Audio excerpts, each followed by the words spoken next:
ang naitutulong ho ng simbahan, mga kapatid, kayo mga magulang, kung sakali man na may lumabas sa inyong mga anak na talagang kakaiba ho ang kilos kaysa kanyang kasarian, ano ho, yung baliktad po, ngayon, hindi ho sila para natin hamakin. Hindi ho. At pati sinasabi ko na rin ho ito sa lahat. Sila ho hindi para hamakin.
You're watching ETVN Philippines.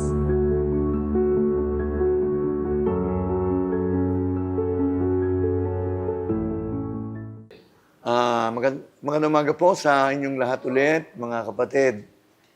Ako'y tuwan-tuwa at yung konting kaalaman ko na naibabahagi, ano po, ay sa tingin ko nakakarating ko sa akin, nagiging kapakipakinabang. Mabuti naman. Ano, alam nyo, ako talagang, ito ho ang aking gusto yung, ako may radyo nung araw. Ako talagang broadcaster ako at ako nagtayo ng radyo dito sa Lipa. Oo, na nasa Batangas, yung DWAM. Nakakala nila, initial ko ang ginamit ko sa call sign, Alfredo Madam. Na hindi naman. Sapagkat ang talagang gusto ko po ay ang mass media. Bata pa ako.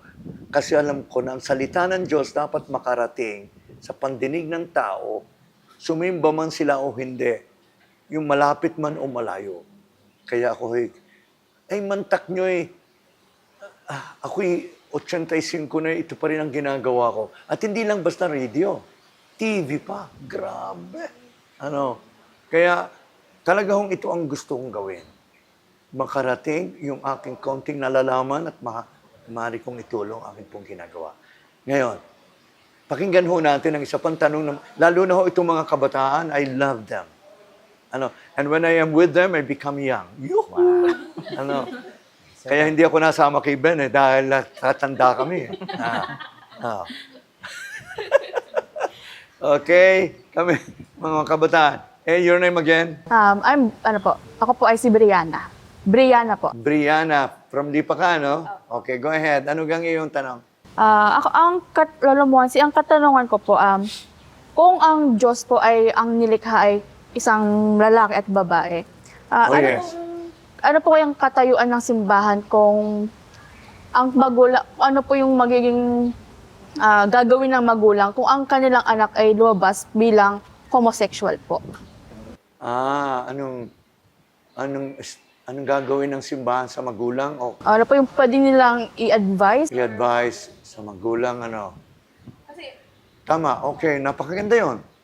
Kasi ngayon, lalo ngayon, ang dami. Nauso yun. Nauso, talaga itong mga kaya mundo talaga, kakaiba kaysa noong kami. Bihirang-bihira lang ang talagang yung ganun na wala. Kasi ang idea ng at ang mga magulang noong paman talaga, ayaw na lalabas ang kanilang mga anak na talagang kakaiba kaysa lalaki. Diba? Pero alam nyo, ang simbahan ho ay hindi ho galit. Wala hong masamang isip tungkol sa mga taong naiiba ang damdamin. Kasariang lalaki halimbawa, pero damdaming babae. Paano yun? Kasariang babae, pero damdaming lalaki. Kinoconsider ho ng simbahan na this is abnormality. And because hindi ito kasalanan ng may katawan. Kaya walang karapatan ng simbahan na husgahan ang isang taong nagkaganyan. Never. At sa halip, ang talagang damdamin ng simbahan sa mga taong parang damdamin natin sa batang abnormal, awa. Maawa tayo sa kanila. Huwag natin silang pahihirapan lalo. Tanggapin natin sila for what they are. Kaya ang naitutulong ho ng simbahan, mga kapatid, kayo mga magulang, kung sakali man na may lumabas sa inyong mga anak na talagang kakaiba ho ang kilos kaysa kanyang kasarian, yung baliktad po. Ngayon, hindi ho sila para natin hamakin. Hindi ho. At pati sinasabi ko na rin ho ito sa lahat. Sila ho hindi para hamakin. Ay baka ang susunod yung tanong, at ako na magtatanong, ay paano ho yung mga yun? Ay di, sila ho ay yung ating pinag-usapan ng isang araw, sila ho ay mapapahamak. Hindi rin ho.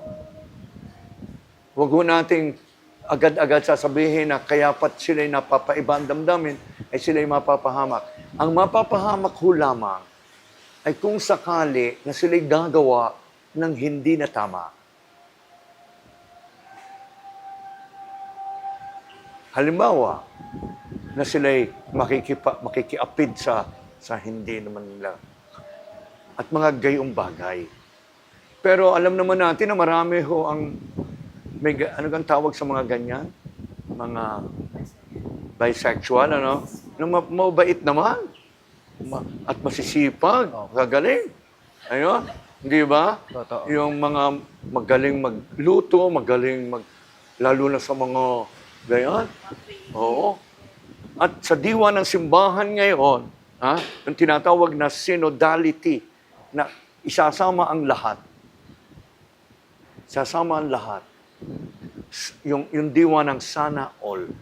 Tayo ay, hindi naman sana ikaw ay maging hindi, sana all, lahat yan, hindi natin sila hihiwalay. Kasama sila sa ating paglalakbay patungo sa langit. At hindi ho ako magtataka na mayroong mga bisexual na nasa langit. Okay yun. No problem.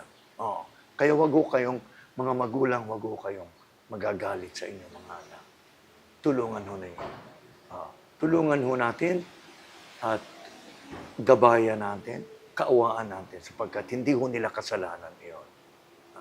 At ang aking naman panawagan sa mga ganito ang uri ng pagkatao ay kayo naman salamat at kayo maging mabuti ring tao.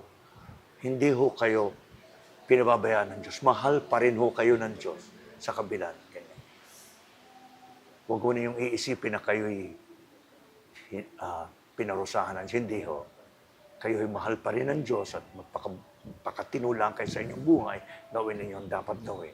Kayo ho ay maliligtas pa rin. Amen.